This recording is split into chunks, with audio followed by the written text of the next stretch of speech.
Well, a bittersweet announcement here in Israel that the state is now allocating more than $50 million to fight violence against women, with the allocated amount set to be spent on law enforcement, education and treatment for victims.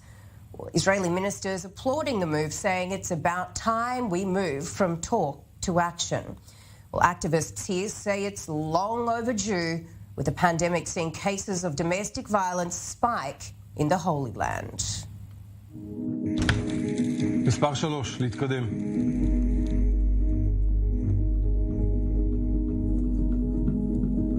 תגידי את השם המלא שלך. נועה רחל. אז למה בעצם לא קמת והלכת ממנו? מה?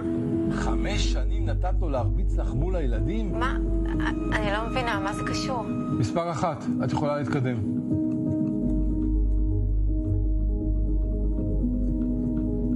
הם לא רואים אותי, נכון?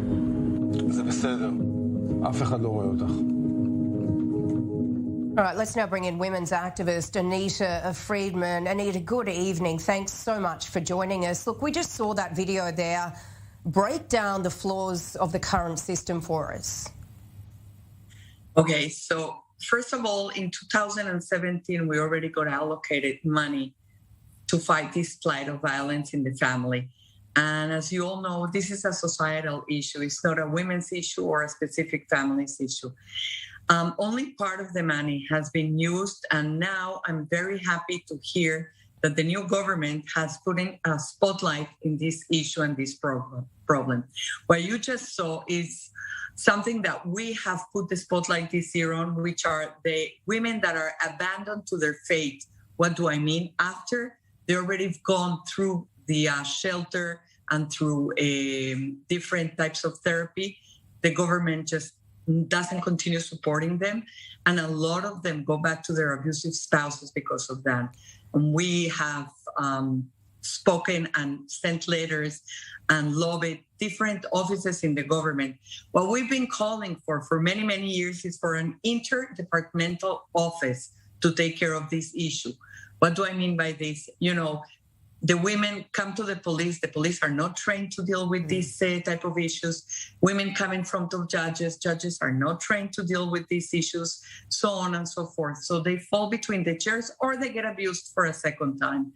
So we really are putting our spotlight on not only the issue of prevention, but also on the issue of after these women have been in their shelters, make sure that the government takes care of them. We're doing it in the meantime because nobody else is doing it. And Anita, you know, this problem is only getting worse. Tell me, why is it, you know, that you believe the government has already been so slow to act on this?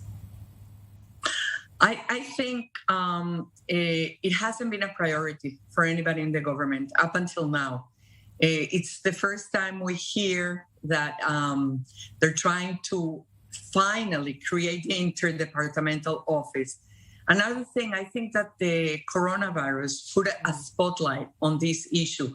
I mean, people knew about it and they were aware about it, but the coronavirus just brought it up in such a strong way. I mean, during lockdowns last year, according to the index that WITSO comes out with every year ahead of the Day of Against Violence to Women, in 2020, there were 26 women murdered, up from 17 the year before. And this is all because of the lockdowns. And this is what brought the spotlight on this issue in a much stronger way.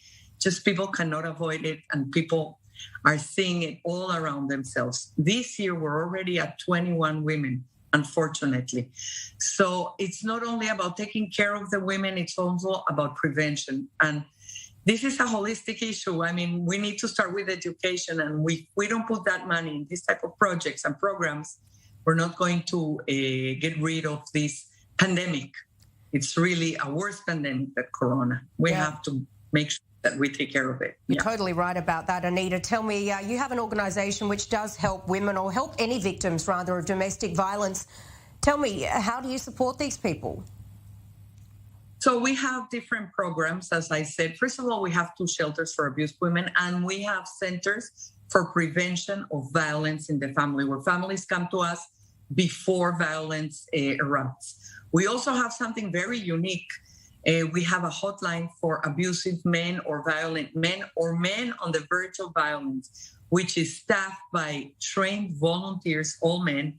And what they do is they try to not only answer these men, but also try to bring them into therapy. Because we understand, unless we treat the whole thing, the man, the women, the child, that understand that is traumatized and nobody has seen it, we cannot do anything about it. And, Anita, finally, I know there might be some people watching who don't have the courage yet to speak out or to leave their abusive partner.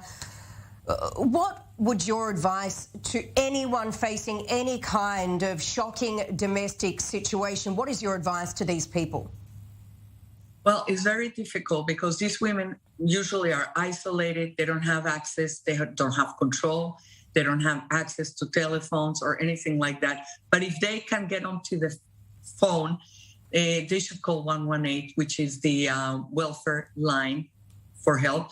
They should call the police. They should go to the police if they think their life is in danger. Just make the step, get out of the situation. It's easier said than done. We've seen it with lots of women. It takes a lot of courage to do this, to take that step.